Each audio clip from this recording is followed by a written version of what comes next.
Hey y'all, how y'all doing? Y'all, we about to get into another reaction, and this reaction right here for today is Charlie Kirk suspect is charged with aggravated murder. Murder, y'all. He murdered the man. Murder. So y'all like, share, and subscribe. We'll react after this.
The murder of Charlie Kirk is an American tragedy.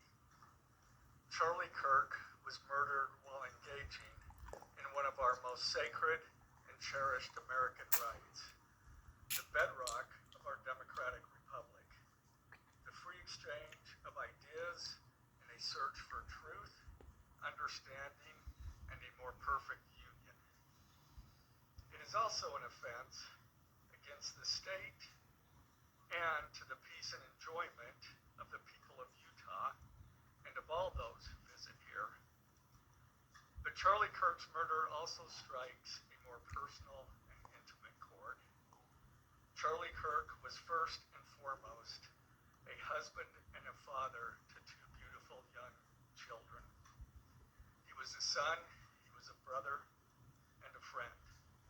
Like all murders, the senseless and needless taking of Charlie Kirk's life has shattered the lives of those he loved and those who loved him. To Charlie's wife, Erica, his two young children, his parents, his family, and his friends, I express my sincere condolences and offer my heartfelt prayers on your behalf.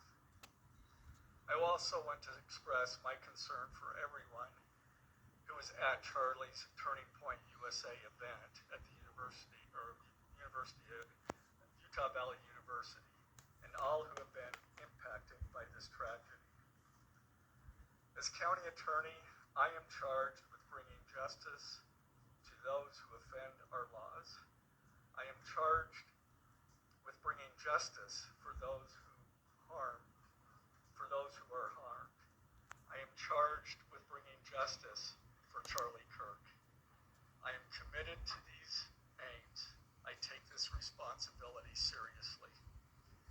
Today, after reviewing the evidence that law enforcement has collected thus far, I am filing a criminal information charging Tyler James Robinson, age 22, with the following crimes.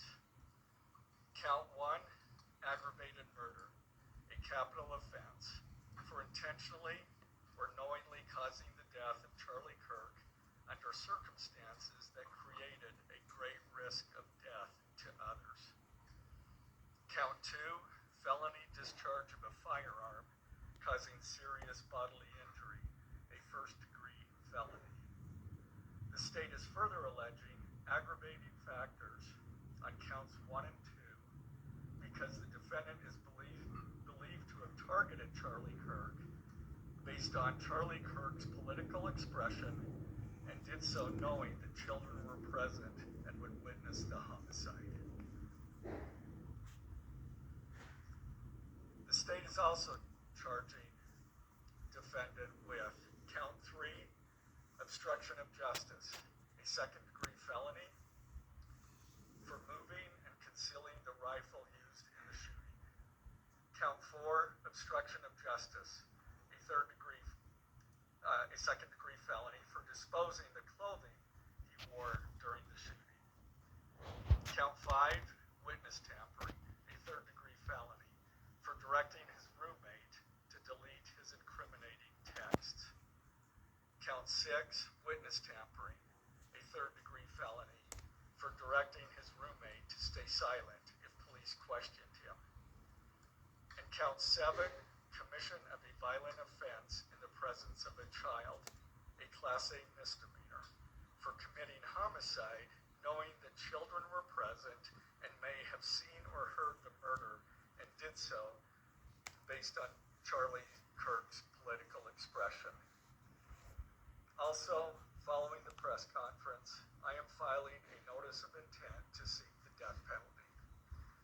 I do not take this decision lightly, and it is a decision I have made independently as county attorney, based solely on the available evidence and circumstances and nature of the crime. Because we are seeking the death penalty, the defendant will continue to be held without bail in the Utah County Jail. Turning to the 10-page information, these are the allegations. On September 10th, 2025, at approximately 12:23 p.m., Charlie Kirk was shot and killed while speaking to a large crowd on the campus of Utah Valley University in Orem, Utah. Police found the suspected murder weapon, a bolt-action 30-06 rifle, nearby. Over the next approximately 33 hours, police conducted a manhunt for the shooter until the evening of September 11th, 2025, when Tyler James Robinson surrendered to police at the Washington County Sheriff's Office. DNA consistent with Robinson was found on the rifle's trigger. After shooting Mr. Kirk, Robinson hid the gun, discarded the clothing he wore when he fired the rifle, and told his roommate to delete incriminating text messages and not talk to police. Children were present at the time of the shooting. The shooting. Turning Point USA, a nonprofit organization founded in 2012 by Charlie Kirk, organized a public outdoor event to be held at noon on September 10th, 2025 at UVU. The event was the first in a series of similar events to be held at college campuses nationwide. Mr. Kirk is a well-known conservative activist, famous for these type of events, where he discusses various political issues and debates with audience members. His events and comments have garnered a significant number of supporters and drawn the ire of many who disagree with his political views. The event at UVU was announced far in advance and garnered significant publicity and interest. Consequently, several hundred people attended. Mr. Kirk was interacting with a crowd before the event officially got underway. Then, at approximately noon, Mr. Kirk seated himself under a portable canopy behind a table and microphone. He began speaking to the crowd and fielding questions from attendees, a format Mr. Kirk commonly used at his events. Mr. Kirk allowed his questioners to approach a microphone positioned directly in front of him. Mr. Kirk's team members were very close to him on his right and left, as well as some behind his canopy, and others at various close locations near him. The large crowd surrounded Mr. Kirk on three sides. Temporary metal fencing separated attendees from Mr. Kirk by only a matter of feet. Directly above and behind Mr. Kirk was the UVU Hall of Flags, an indoor walkway spanning several hundred feet with floor-to-ceiling glass windows which overlooked the plaza where Mr. Kirk was seated. People were in the walkway at the time of the shooting. Approximately 15 minutes into the event, Mr. Kirk was answering a question about mass shootings by transgender individuals when a gunshot rang out. The bullet struck Mr. Kirk in the neck. He slumped to the ground almost immediately. The bullet's trajectory passed closely to several other individuals beside Mr. Kirk, including the questioner who was standing directly in front of Mr. Kirk. Children were visible near Mr. Kirk's stage when he was shot. Mr. Kirk was rushed to a nearby hospital where he was declared deceased. The medical examiner's report is still pending. So UVU surveillance. So at the moment of the shot, a UVU police officer was watching the crowd from an elevated vantage point. As soon as he heard the shot, he began to scan the area for threats. Believing the shot came from a rifle because of its sound, he looked for potential sniper positions. He noted a roof area approximately 160 yards away from Mr. Kirk as a potential shooting position and rushed there to look for evidence. The suspected shooting position is adjacent to an open, publicly accessible walkway. To access the suspected location, a person must climb over a railing and then drop to the roof only slightly below. Having lain on the roof, impressions in the gravel potentially left by the elbows, knees, and feet of a person in a prone shooting position. Police reviewed surveillance from the camera covering the roof and discovered that it recorded an individual dressed in dark clothing cross the railing from the public walkway and drop onto the roof at approximately 12:15 p.m. Although the individual moved out of the camera's view for a short time, the camera again captured the individual running across the roof and then low crawling to the area the UVU officer recognized as where the suspected sniper had dropped into a prone shooting position. After a short time, which matches the known time of the shot, the individual arose and ran across the roof to the northeast. This discovery led to an intensive review of UVU surveillance recordings to attempt to track and identify the suspect. Surveillance revealed the following. At approximately 11:51 a.m., the suspect entered campus from the north. He is seen wearing a black shirt with an American flag in the center, a dark baseball cap, and large sunglasses. Throughout the surveillance, the suspect keeps his head down and rarely raises his head enough to get a clear image of his face. As he proceeds across the campus, he is seen walking with an unusual gait. The suspect walks with very little bending in his right leg, consistent with a rifle being hidden in his pants. This unusual gait continues until the suspect is seen crossing the railway off the open walkway and onto the roof, where he leaves the camera's view. A camera later captures the suspect as he runs across the roof to the suspected shooting position. Immediately after the shot was fired, a camera captures the suspect running across the roof carrying an item whose shape is consistent with a rifle. The suspect is then seen climbing down from the roof. He appears to drop the item he was carrying as he hits the ground in a controlled fall. He then picks up the item and runs toward the northeast end of campus. Expanded crime scene investigation. Law enforcement officers followed the suspect's escape path to the northeast end of campus, where they believe the suspect left campus and entered a wooded area. In that wooded area, investigators found a bolt-action rifle wrapped in a towel. The rifle contained one spent round and 3 unspent rounds.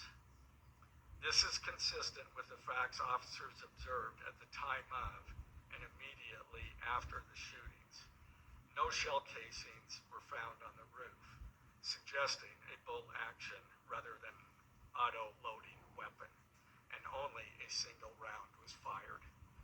Each round in the rifle contained an etched inscription as follows. The fired cartridge was etched, no Tice's bulge, O-W-O, what's this? The second cartridge that was again not spent, the last three were not spent, were not fired. The second, hey fascist, catch, with arrow symbols. The third cartridge, oh Bella Chow, Bella Chow, Bella Chow, Chow Chow. The fourth cartridge, if you read this, you are gay, LMAO. The rifle, ammunition rounds, and towel were sent for forensic processing. DNA consistent with defendant was found on the trigger, other parts of the rifle, the fired cartridge casing, 2 of the 3 unfired cartridges, and the towel. Law enforcement was unable to immediately locate the shooter, so they published photos of the shooter from the UVU surveillance cameras and asked for the public's help to identify him. Meanwhile, law enforcement continued to try to identify the shooter through other means. The Washington County investigation. On the evening of September 11th, 2025, as law enforcement continued their investigation, Tyler James Robinson went to the Washington County Sheriff's Office with his parents and a family friend to turn himself in. Robinson's mother stated that the following to police. On September 11th, 2025, the day after the shooting, Robinson's mother saw the photo of the shooter in the news and thought the shooter looked like her son. Robinson's mother called her son and asked him where he was.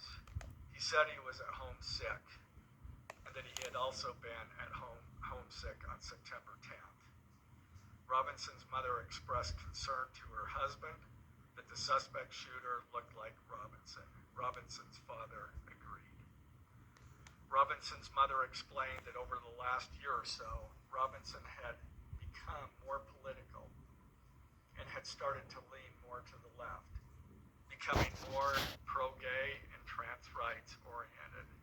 She stated that Robinson began to date his roommate, a biological male who was transitioning genders. This resulted in several discussions with family members, but especially between Robinson and his father, who have very different political views. In one conversation before the shooting, Robinson mentioned that Charlie Kirk would be holding an event at UVU, which Robinson said was a stupid venue for the event. Robinson accused Kirk of spreading hate. Robinson's father reported that when his wife showed him the surveillance image of the suspected shooter in the news, he agreed that it looked like their son.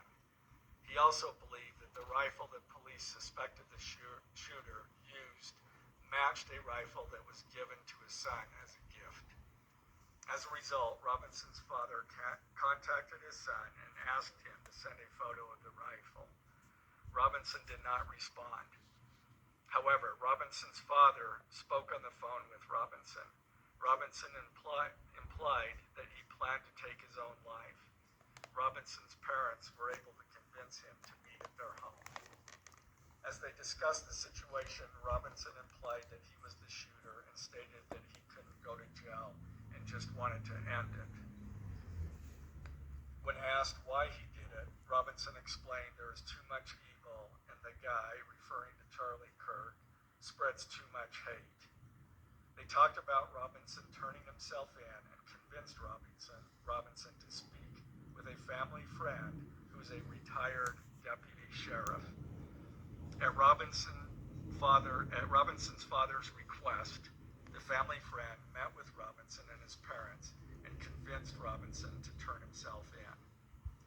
The family friend spoke to police and reported telling Robinson that it would be best if he brought all evidence with him to the sheriff's office to avoid police having to search his parents' home.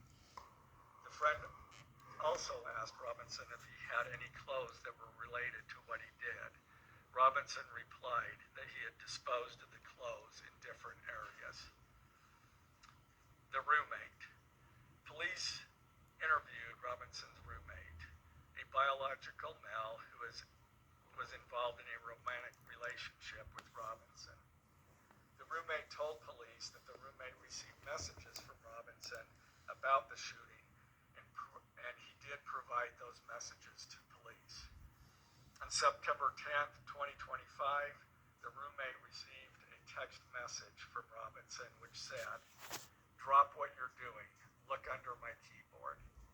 The roommate looked under the keyboard and found a note that stated, quote, "I had the opportunity to take out Charlie Kirk, and I'm going to take it." Police found a photograph of this note. The following text exchange, then took place. After reading the note, the roommate responded, "What? You're joking, right? Robinson, I am still okay, my love, but I'm stuck in Orem for a little while longer yet. Shouldn't be long until I can come home, but I gotta grab my rifle still. To be honest, I had hoped to keep this secret till I died of old age. I am sorry to involve you." Roommate, you weren't the one who did it, right? Robinson, I am. I'm sorry. Roommate, I thought they caught the person. Robinson, no, they grabbed some crazy old dude, then interrogated someone in similar clothing. I had planned to grab my rifle from my drop point shortly after, but most of that side of town got locked down. It's quiet, almost enough to get out, but there's one vehicle lingering. Roommate, why? Robinson, why did I do it? Roommate, yeah. Robinson, I had enough of his hatred. Some hate can't be negotiated out. If I am able to grab my rifle unseen, I will have left no evidence. Going to attempt to retrieve it again. Hopefully they have moved on. I haven't seen anything about them finding it. Roommate, how long have you been planning this? Robinson, a bit over a week, I believe. I can get close to it, but there is a squad car parked right by it. I think they already swept that spot, but I don't want to chance it. Robinson again, I'm wishing I had circled back and grabbed it as soon as I got to my vehicle. I'm worried what my old man would do if I didn't bring back Grandpa's rifle. Excuse me, guy. IDEK if it's had a serial number, but it wouldn't trace to me. I worry about prints. I had to leave it in a bush where I changed outfits. Didn't have the ability or time to bring it with. I might have to abandon it and hope they don't find prints. How the F will I explain losing it to my old man? Only thing I left was the rifle wrapped in a towel. Remember how I was engraving bullets? The F in messages are mostly a big meme. If I see notice bulge UWU on Fox News, I might have a stroke, all right. I'm gonna have to leave it. That really effing sucks. Judging from today, I'd say Grandpa's gun does just fine, IDK. I think that was a $2K scope. Wink, wink. Robinson again. Delete this exchange. Again, Robinson. My dad wants photos of the rifle. He says Grandpa wants to know who has what. The feds released a photo of the rifle, and it is very unique. He's calling me, RN. Not answering. Robinson. Since Trump got into office, my dad has been pretty diehard MAGA. Robinson. I'm going to turn myself in willingly.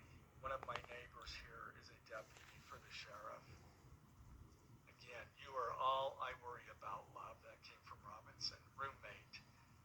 much more worried about you. Robinson, don't talk to the media, please. Don't take any interviews or make any comments. If any police ask you questions, ask for a lawyer and stay silent. The search for Robinson's residence. Police executed a search warrant on Robinson's residence. During that search, police discovered a shell casing with etchings like the etchings found on the shells in the rifle near UVU. Police also found several target boards with bullet holes in Robinson's home. Now, as I stated at the beginning when I read those allegations, these are allegations. And like the evidence set forth in this statement, those allegations, what you've heard from the media, even from state and federal officials, has not been tested in the crucible of a jury trial. I understand the public's desire to know the facts. My own family members have pressed me for information. Why are we reluctant to share the details of the investigation itself and comment on the case? Because I want to ensure a fair and impartial trial. I became a prosecutor because of my love for the ideals of this great country and the principles embedded in our Constitution. The free exchange of ideas and opinions is critical to this great American experiment, but so too are the protections afforded to the accused found in the Fifth and Sixth Amendments. The right against self-incrimination, the right to a speedy and public trial, the right to the effective assistance of counsel, the right to confront one's accusers, and the right to compel the attendance of witnesses.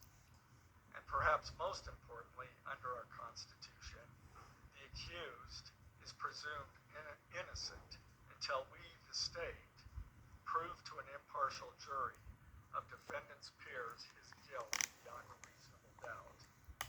That jury cannot rely on our allegations, on what they hear in the news, or on what they hear from a public official. The jury is the sole trier of fact, and they will ultimately determine those facts based on evidence a trial judge has determined is admissible. Again, as prosecutors, we bear the burden to prove guilt beyond a reasonable doubt. But make no mistake, we welcome this burden. I'd like to now introduce my trial team who will be charged with prosecuting the case. This is a veteran and expert team of some of the state's best trial attorneys. Chet Brunander, who is one of my two chief deputies, Ryan McBride and David Sturgill on the far right there. And those two were very much involved in preparing search warrants, did a phenomenal job, worked day and night to see that accomplished well after Robinson was taken into custody. Also, Lauren Hunt, she is one of our special victims prosecutors, and Chris Ballard, my second chief deputy, who will be handling motions. I'm going to explain just the procedural steps. We're not a grand jury. We don't have a grand jury system like the federal courts do. It's a preliminary hearing system. So the arrest and filing of the criminal information are merely the first steps in the criminal justice process. Today at 3 p.m., the defendant will appear before a judge in the Utah 4th District Court for his first appearance to be informed of these charges and to ensure that he has an attorney to represent him. The hearing will be brief. The judge will conduct that first appearance virtually via WebEx. This is not unusual. In the 4th District, all felony first appearances for defendants who are in custody are held virtually. A link to that hearing is available for media on the Utah State Court's X account at Utah State Courts. Now, following defendant's first appearance, he will be entitled to a preliminary hearing. At that hearing, the state will be required to show probable cause that defendant committed the crimes. The purpose of the preliminary hearing is not to determine guilt, but simply to assure the court that the prosecution has enough evidence to proceed to trial. If a judge finds probable cause and binds the case over for trial, an arraignment hearing will be held. At that hearing, a judge will again inform defendant of the charges against him and require him to enter a plea to each charge. The next step following the arraignment is an opportunity for the parties to file any relevant motions and then ultimately the trial itself. This case has generated a tremendous amount of interest across our nation and even the world. The public's desire for information is understandable, but it bears reiterating that this case will be tried in a court of law consistent with our Constitution, not the court of public opinion. Thus, we will only discuss the case with the press occasionally. It will not be a day-to-day or even week-to-week occurrence, but we will only do so in a manner as not to jeopardize the fair trial process. Before I conclude, I want to express my appreciation for the tireless work of our local, state, and federal law enforcement officers. They have an extremely difficult, dangerous, and often thankless job. I'm proud to acknowledge the exceptional work they do every day, and particularly their work on this case. It was truly a marvel to witness. Their skilled work and dedication have brought us to this point. I'm also grateful for the leadership demonstrated by Bo Mason, the Commissioner of the Utah Department of Public Safety, FBI Special Agent in Charge Rob Bowles, Utah County Sheriff Mike Smith, our local police chiefs, and Felice John Vitti, the acting U.S. Attorney for the District of Utah. I'm also grateful for the support of our Governor, Spencer Cox, and our Attorney General, Derek Brown, who is standing behind me today and has offered his support and resources as we proceed to trial. Finally, I want to thank our Utah County Commissioners, Amelia Powers Gardner, Brandon Gordon, and Skylar Beltran. They too have pledged to assist with the resources needed to successfully prosecute this case. I will now take a few questions.